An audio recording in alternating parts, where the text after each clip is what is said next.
Boys and girls, welcome to the Talking Jets with Tego live stream.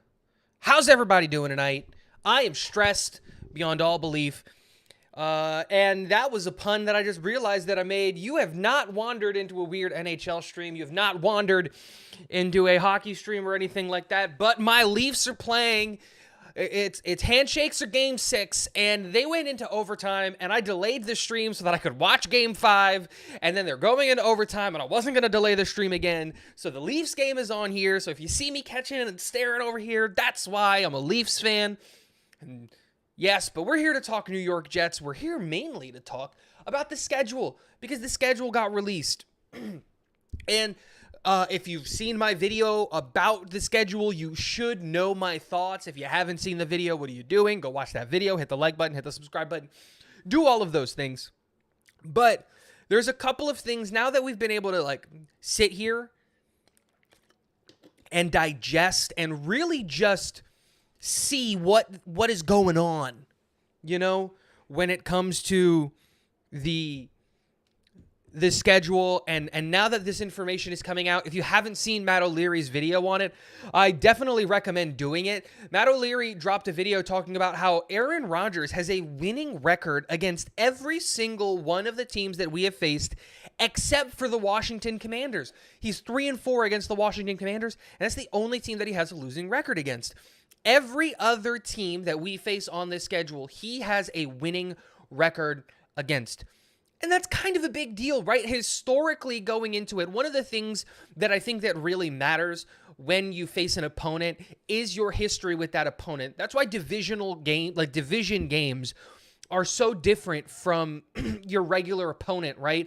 How many years do we remember that the New York Jets were absolutely abysmal teams, but every single time we walked into Miami, we walked into Buffalo, we walked into New England, or those guys walked into our house, we played against them, and we played against them hard. And how many times did we steal wins from those teams with rosters that absolutely did not deserve to win? And so having a historic, winning streak, I guess, against these teams matters.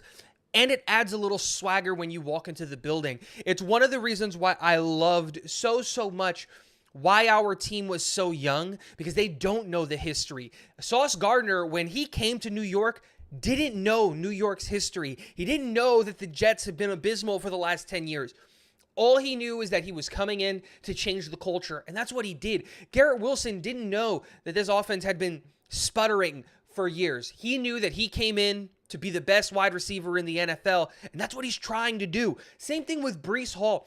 And this is the great thing, is those guys saw it on the field last year, and they did it on the field last year with really bad quarterback play. And so you add Aaron Rodgers. I look at this schedule, and there's not a single opponent that I look at and I say, you know what? We can't beat those guys. That's probably a loss. And that's a really, really cool feeling. Last year, there were teams that I thought, we probably don't beat these guys. We don't match up well against X team. This year, every single team on the roster, I think the New York Jets can beat. And here's the key part, should beat. And that's the reality of it. When we look at this team, I think that we are arguably the second most complete team in the NFL, only behind the Philadelphia Eagles. And that's it.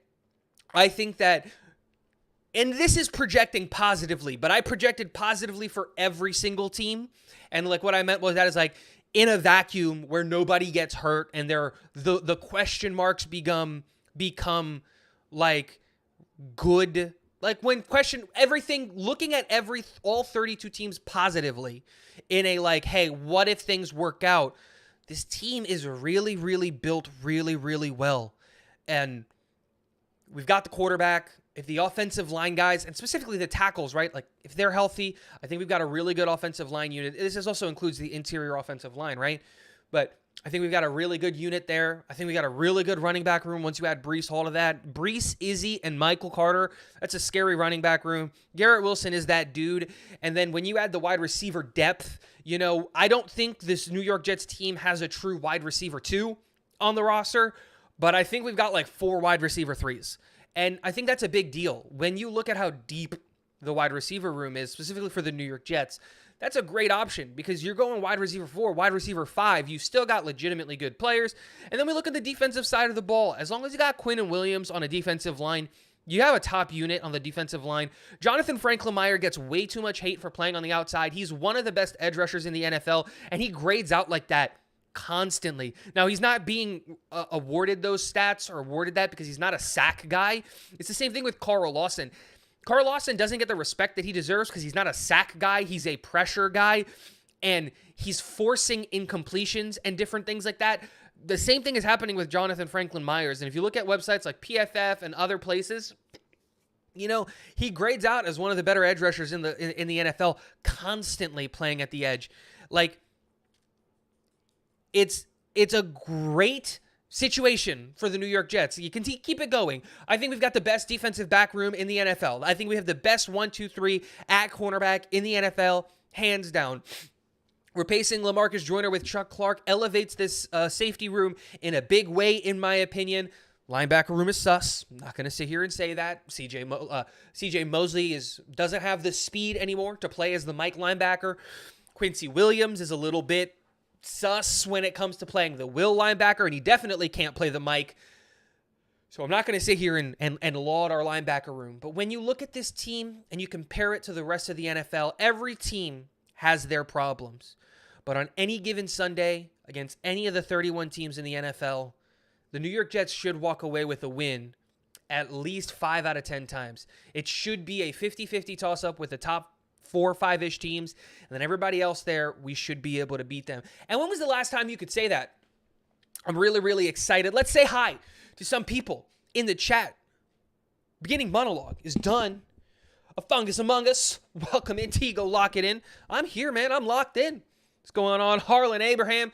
Greetings, fellow fans, and welcome to Talking Jets with Tigo. I'm currently drinking tea out of my always, man. Harlan, always with the shameless plug. I love it. I love it. I love it. For those of you who don't know, I wasn't planning on mentioning this, but it is in the description below is linked to my merch page. You want a Talking Jets with Tigo shirt? It's down there. Want a Talking Jets with Tigo hoodie? It's down there. You want a Talking Jets with Tigo mug? It's down there. Do it. It supports the channel, and if you buy something while it's on stream, it pops up. I can say thank you to you personally. So there you go. Let's keep it going. A fungus among us. Click the like button. Thank you so much. Yeah, reminding everybody, hey, if you're in here, hit the like button. It helps the channel, helps get more of you guys in here, helps the conversation going. Last season was when the Jets finally beat a division rival. Something that hadn't been done in about 3 seasons. Yeah, happens, man. Oh, give me a sec. There it is. Your wide receiver 1 and a bunch of 3s matchup with Rodgers has had in years past. Yeah, that's true. That's what Rodgers has worked with. And again, he has this ability to turn these like wide receiver 3s into legitimate looking wide receiver 2s in the NFL. How many times has he, had a bunch of just guys, surrounding a superstar talent and then turns those guys into something? Again, we'll see how it works. We'll see what happens. But this is true. That linebacker room versus tight ends in the AFC East and our schedule is what gives me pause. Now let's go get Quan. One of the things that I plan on doing in today's stream is we're actually going to go over my early predictive 53-man roster, like my way too early projected 53-man roster.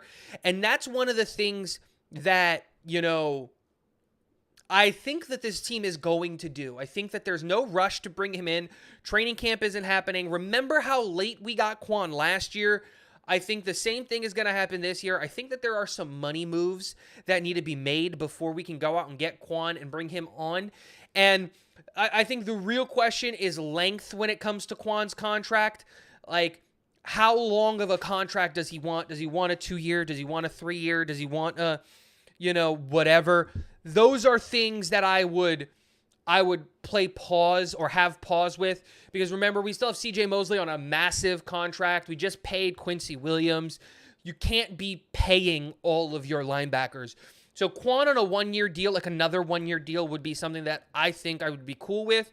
But remember, GVH, we run so much nickel coverage that third linebacker doesn't need to be this world beater. I actually, on my predicted 53-man roster, carry one less linebacker so that I can carry one extra DB for that exact reason. Because we run nickel coverage, which is bringing in that third safety or that third cornerback, depending on what you consider the slot corner role, whether it's the nickel safety or the slot corner, depending on how you look at it. Essentially 5 DBs, hence nickel.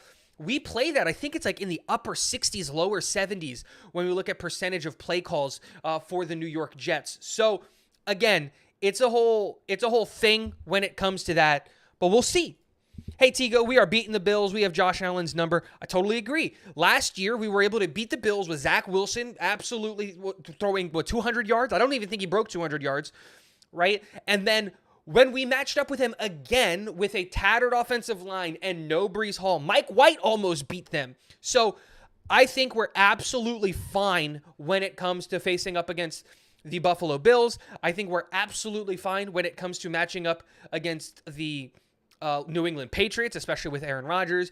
The only team that I think truly gives me pause, and the only reason I say this is because of the weapons that they have on the outside, is the Miami Dolphins, right? I'm not worried about that defense, but I am worried about that offense. Like, Tyreek Hill and Jalen Waddle might be the best wide receiver duo in the NFL. Like, I think that legitimately. And yes, we also have the best cornerback duo in the NFL, but it takes a lot of resources to stop those two guys. We saw that in both Miami games last year. But again, with Zach Wilson or whatever, and again, I think it was Joe Flacco at the end of the year playing against Miami, we were almost able to beat them twice. You know, we put 40 on them the first time around, and then we almost beat them the second time around anyway. So again, it's not that I'm worried about Miami, because I'm not. I think that we should own this division. But to discount how good Tyreek Hill and Jalen Waddle is absolutely, like, you don't, right? They are really good. And I think arguably, maybe Chase Higgins, because Chase, we'll see. Again, they're one of the best duos in the NFL. But this is a great point. Fortunately, Packers didn't give him weapons. No, they did not. They did everything but give him weapons. We are beating the Bills. Salah has Josh Allen's number. Yep. Packers also didn't give him a top 5 defense to help make life easier for him. Shocker, 15 plus years of having to play hero ball only resulted in 1 Super Bowl win. Rico, that's actually one of the things that you said. First of all, welcome, love you, Rico. Thanks for the comment. But one of the things that you failed to mention is it's not even a top 5 defense. They failed to give him a top 10 defense in the 15 years that he was starting quarterback. The only time they gave him a top 10 defense ever in his career, he won the Super Bowl. Look it up. The year that they had a top 10 defense in the NFL, he won the Super Bowl, and he was Super Bowl MVP, and it was one of the best seasons from Green Bay ever, you know? And so, again, he's coming into this New York Jets team with, according to DVOA, the number 5 ranked defense last year. According to PFF, the number 2 ranked defense last year. You put all of those things together, and then again, and here's the stat that gets me, is last year the New York Jets went 7-10, right? It's an improvement, obviously, year over year, but there were 6 games last year that we lost from 7 or less points. So 1-score games, we lost 6 of them. And I always ask this question, and is do you think that Aaron Rodgers is worth at least 7 more points a game? Can he give you 1 extra touchdown a game? Can his being out there result in 7 more points a game? And if he can, and if you believe that, the New York Jets, a 13-win team last year. 13 wins, and that's a big deal. 13 wins, we lead the AFC East. We are competing for, the lead in the AFC at that point. It changes the face of the franchise. It changes, not the face of the franchise, but it changes the trajectory of those games. If Aaron Rodgers is on this team, do we lose against New England? Probably not. You know, it's things like that where if Aaron Rodgers was on our team last year, there is a good and easily fair argument that the New York Jets last year with Aaron Rodgers is a 13 to 15 win team. Like, that's just the reality of it. Because I don't think we lose to the Ravens. I'll say let's say we lose to the Bengals, right? But I don't think we lose to New England twice. I don't think we lose to Minnesota. I don't think we lose to Buffalo. I don't think we lose to Miami the second time around. I don't think we lose to Seattle. We failed to score points at all. There is a good to fair chance that this team with Aaron Rodgers last year is a 13 to 15 win team. And if last year we could do that, why should our projections change this year? Remember that last year we thought we had a hard schedule in the beginning and then an easy schedule in the back end, and it flipped, and in the end we ended with one of the top 10 most difficult schedules because the teams that we had faced exceeded projections and got better. You know, again, it happens. But I'm not worried about adversity. People keep talking about this, and they keep saying, and they keep going on about, the schedule is rough. Oh, this is going to be a tough outing. And people, you got to get that out of your head. That's a loser mentality. The New York Jets are the team that people don't want to play on the schedule now. They're the team that you go, damn, that's the New York Jets. We got to steal one here. Like, this is a tough outing. Like, this is the game that we got to go get. There are only 3 teams in the NFL that I have graded right now higher than the New York Jets, and we face 2 of them. And so we're going to get a real test about those guys, and I'm really, really excited. But that's for a different video, so I'm not going to spoil that yet. I've seen an article talking about the Jets should be a team to go after Josh Johnson. Do you think we should? I feel like we're deep in the safety room. Who would we have to cut? The New York Jets don't value the safety position. We've seen this historically from how we addressed the safety room, letting Marcus Maye walk. Now, more of Marcus Maye walking was more about, in my opinion, the fact that, you know, he lied to the New York Jets front office about the DUI or whatever it was, and blah, blah, blah, blah, blah, and he hit all that stuff, and he had a bad attitude. But the New York Jets do not value the safety position. And the reason for that is because the New York Jets don't play in a traditional safety environment. We don't play with your traditional strong safety, free safety thing. And so we tend to play more of a hybrid safety. And if you look at the New York Jets, to get a little technical on you, last year we played a ton of cover 3, where we played quarter, half, right? Where we asked a corner to cover half the field, and then a corner to cover the quarter, and then the free safety to cover the middle quarter, and then the other safety comes down into the box and supports the run. We played a ton of quarters, which is cover 4, right? Where corners get a quarter of the field, and then the safeties, they split the middle of the field, and they get the quarters there. And again, we drop 7 guys into the box, kind of a situation. And that's what we run and then a ton of cover 2, right? Where both safeties drop and they split the field in half. And primarily we play cover 2 out of Tampa 2, which is where you run it as a third, I guess, where the 2 safeties cover the outside halves and then a linebacker covers the middle, right? And so when you look at it, yes, having elite safeties up top would really, really help us do that. But the reality is we very rarely throw our safeties up into coverage like that, and we alternate it. Our safeties are more responsible for helping to support the run game because we're asking our defensive line to really just pin their ears back and get after the quarterback. And because of that situation, you have to take into consideration that they're run-stuffing safeties. Like, that's what their job is. They're not asked to be ball hawks because that's what the corners are for. And the idea that this New York Jets isn't going to create coverage sacks, they're going to create pressure drops or pressure misses in that sense. The idea is to get to the quarterback before he finishes his 3, 5, or 7-step drop so that he is forced to make a mistake. And because our corners are so good and locked down, they can stick with guys for that 2.5 seconds that they need to, that they're not open. And that is our team. And the problem I honestly think that a lot of people had with the safeties at the end was that the New York Jets, towards the back half of the year, stopped creating pressure. And so the safeties got more exposed because we stopped creating pressure. Now, adding a guy like Will McDonald is going to help that. Adding a guy like Al Woods is going to help that. Adding a guy like Quentin Johnson is going to help that. Again, there's a ton of those things that happen by adding some of these guys, and we should be able to create a little bit more pressure when it comes to the situation, the New York Jets, blah, blah, blah, blah, blah, blah, blah, blah. And so, yeah, I don't think we're going to go after a safety. I know people want it, but Jordan Whitehead wasn't that bad in coverage, and yeah. Looking forward to your early 53 prediction because I wonder which current Jets DB covers tight ends in your mind. Oh, GVH, I got a spicy take.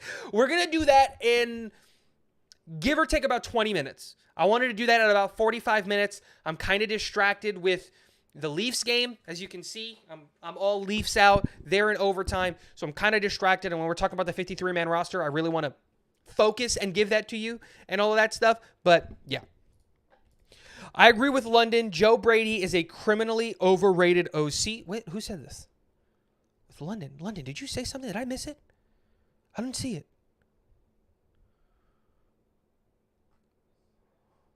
London, did you make a comment that I didn't see?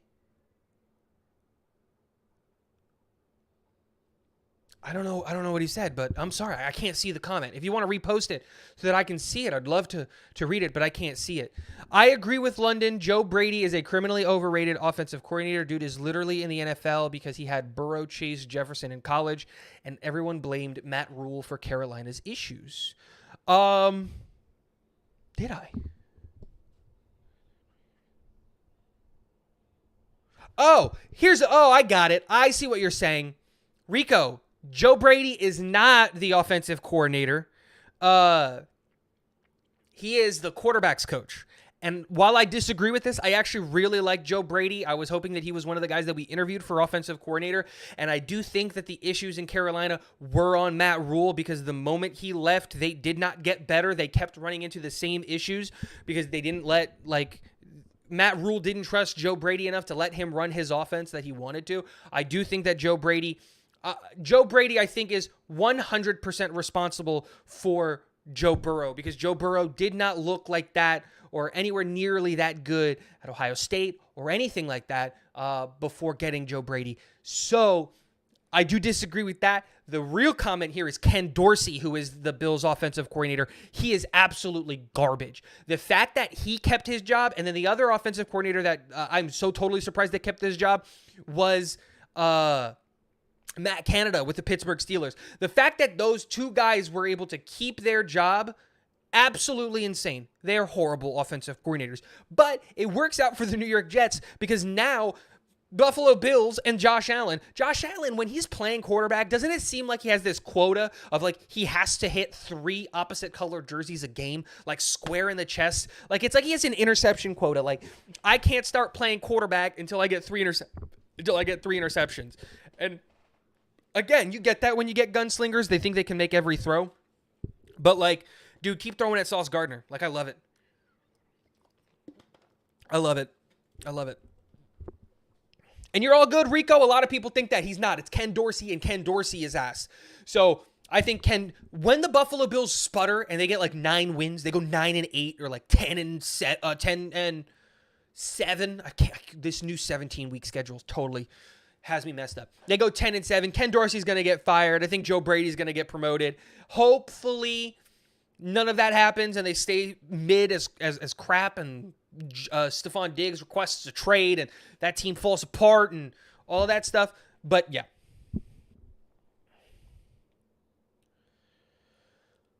That duo of Hill and Waddle is dangerous, but with the line bringing immense pressure, I feel like we could bait to Tua into making many mistakes, and our cornerbacks can take care of their wide receiver. I agree. I totally agree.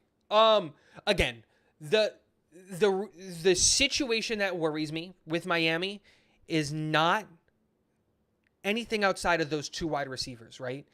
And I actually really like McDaniel. I think that I think he's a really good offensive mind.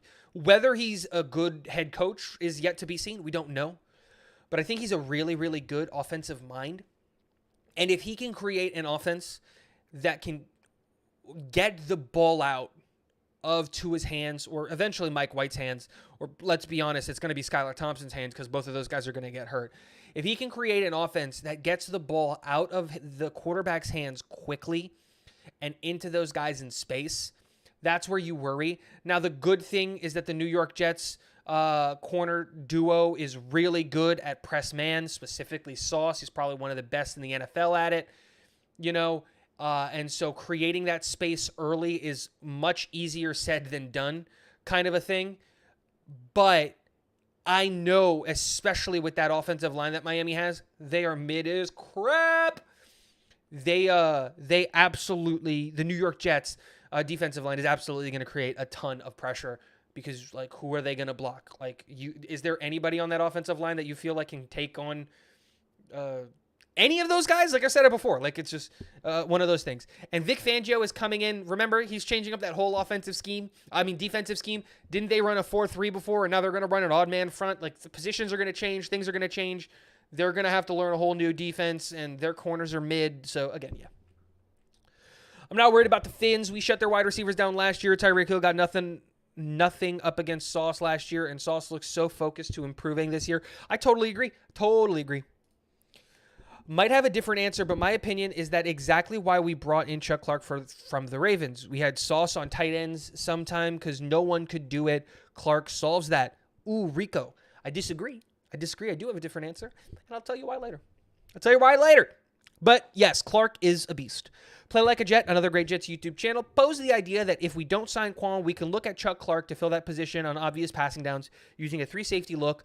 I'm for it. No, I don't think so. If it's an obvious passing down, why would Quan be on the field anyway? You know what I mean?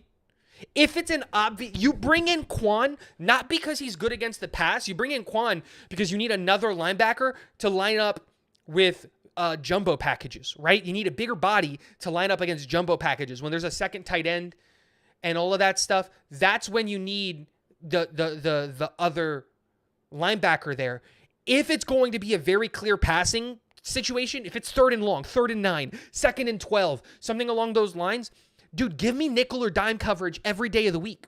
Give me another corner. Give me another safety. Give me 2 extra corners and take a linebacker off. Run just CJ Mosley and 6 DBs. Like, if it's a very clear, hell, take CJ Mosley off and run 7 DBs. If it's such a clear passing situation, you want the guys that are good in pass coverage, not the guys that are hybrid pass coverage tackling kind of guys. And so while I think he does or has some interesting takes, I'm not a fan of that. Again, Quan at this point is more of a luxury. People need to realize that Quan Alexander's role wasn't as big as people expect it to be, or wasn't as big as people remember it to be. The real thing is, like, when Quan came in, I think he played 36% of the snaps. If you eliminate his 2 starts, I think he had 36% of the snaps at linebacker, like, just for everything. And so for me, Quan, like I said, we'll see it in the 53-man roster. We're going to talk about it in like 15 minutes if the Leafs can win this game. But yeah, we'll talk about it in 15 minutes. I'll explain in 15 minutes. The Finns should not present a problem for the Jets. Miami's top 2 cornerbacks are going to be injured early and often. The Jets' offense should be on the field more, providing some rest for the defense. Totally agree. It's a great point. Great point by Harlan here. Last year before the season, we expected the coverage to be improved with DJ and Sauce, but we didn't think it would be that dramatic of a leap. I'm being a homer, but I feel that way about the pass rush now. Here's the thing, Rico, objectively, for this is going to get real nerdy, and sorry, I'm a real big nerd when it comes to this football stuff. I love the nitty-gritty of it. But I think the reality of it, Rico, is that what happened was Robert Saleh was finally able to call his scheme, his coverage. If you look at his first year in the league when we sustained all those injuries on the defensive line, and we had Bryce Hall, and I forget who the other corner was. I think it was Brandon Eccles, but whatever. All of those things. when you look at those things and when you have those conversations, we ran a ton of single high coverage in 2021. A ton of single high coverage. And the New York Jets do not want to run single high coverage. Robert Saleh and Jeff Ulbrich do not want to run a single high safety. They hate doing it. They want to run two safeties. The problem was LaMarcus Joyner got hurt. We did not have the safeties to do that.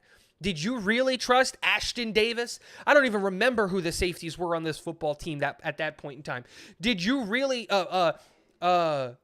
Jason Pinnock, did you really trust both of those guys to cover up an entire third of the football field or an entire quarters or to really be good in coverage? No. And so the New York Jets tried to compensate for that by giving more responsibility to the corners. And while, yes, Bryce Hall and Brandon Echols were more than serviceable cornerbacks, and I really liked what we got out of Brandon Echols.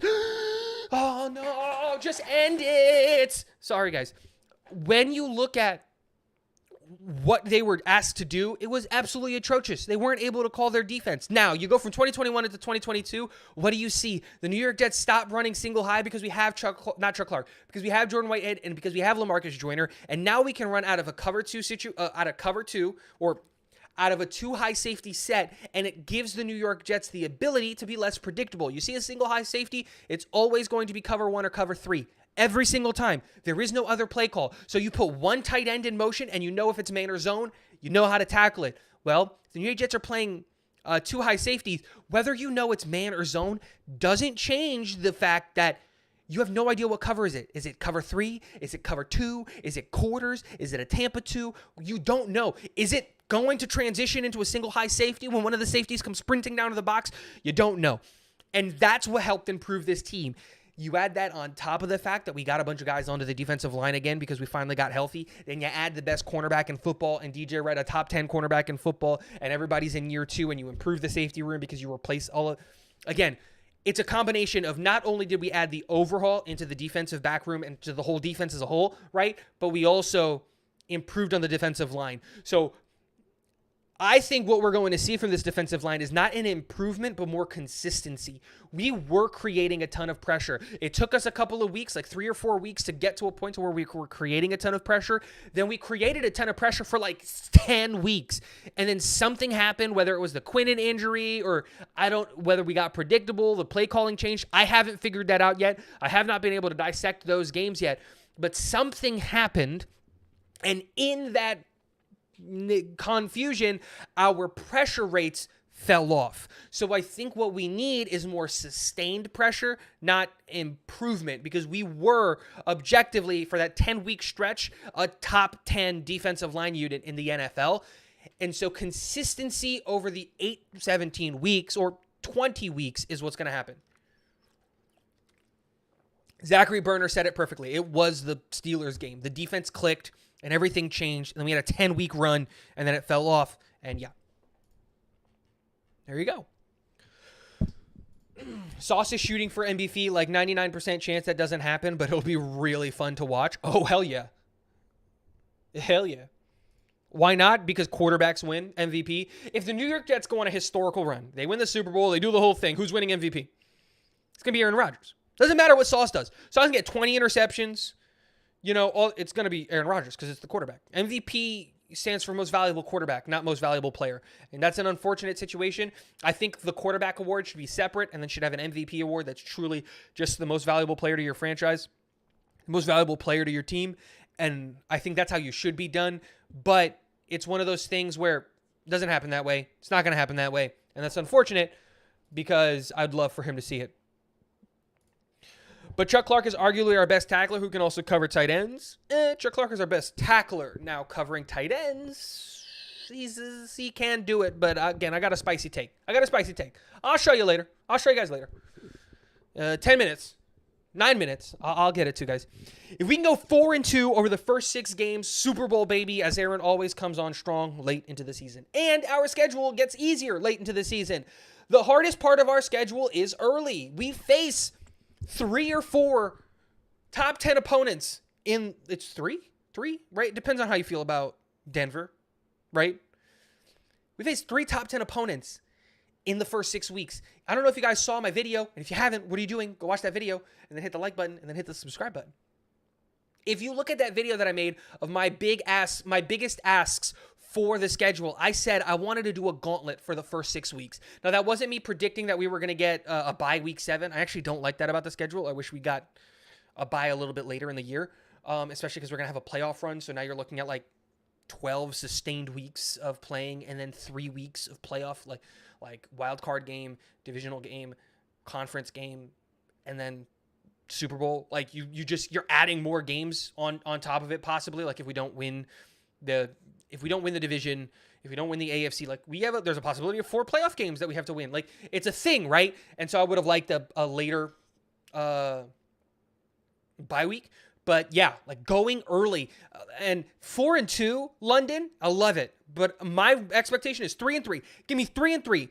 Beat the teams you're supposed to beat. Make the other teams really, really competitive. And if you can steal one of those games, and steal is the wrong word, but if you can win one of those games, if you can win the Philly game, if you can win the Kansas City game, if you can win I forget who's the first 6 guys. I got to pull it up in a second.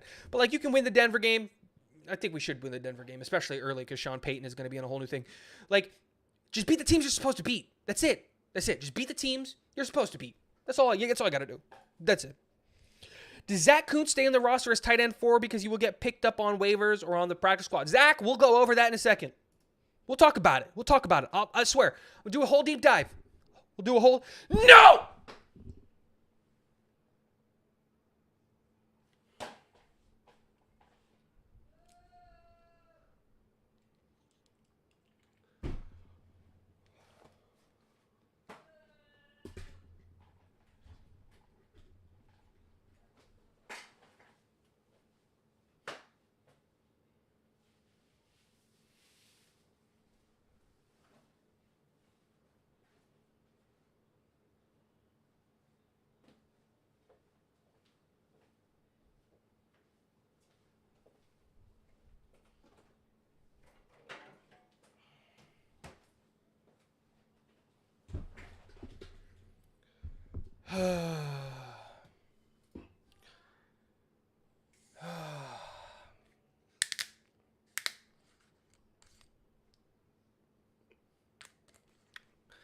Guess we're having one of those streams.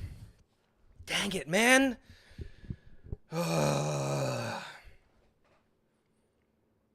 Let's do the 53-man roster.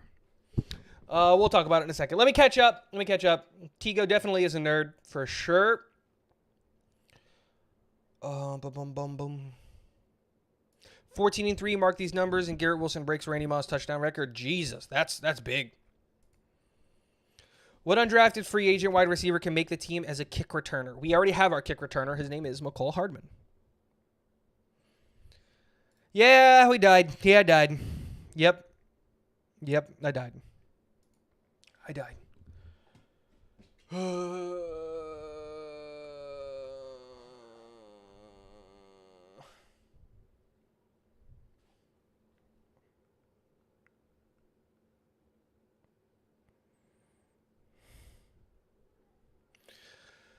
Oh, man.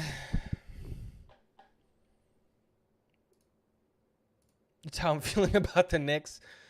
I'm so frustrated. Give me a second, guys. I got to find, I think it's here. Yes, it's here.